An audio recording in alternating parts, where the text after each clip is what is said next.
For example, one experiment that we did some years ago was to have the activity of one brain directly sent to the brain of another rat.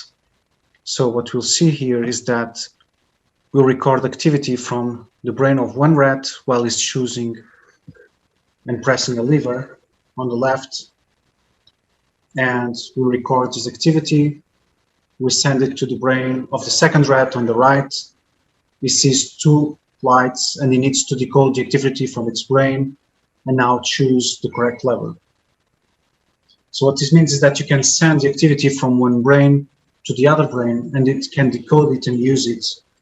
Now it's going to be to the right side. You see the rats getting stimulation and now it goes to the right side. So, and it gets the reward and both rats are happy. So what happens here is that it's possible to send activity from one part of the brain to another part of the brain, from one brain to another brain.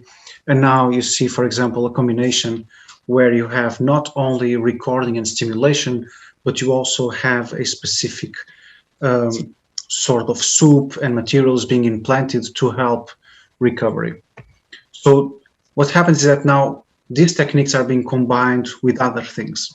In this case, for example, you have a brain-controlled exoskeleton for lower limbs, and there's actually more to it, and I'll explain it in a second.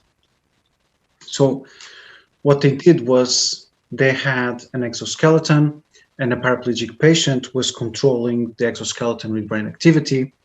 But as the patient walked with the exoskeleton, there were sensors on the soles of the exoskeleton that were translating the signals to the forearms. So what this means is that at each time that the person was stepping with the exoskeleton, she was feeling on the forearms the moment that it was stepping. And this had very impressive results where people started to improve from their lesions.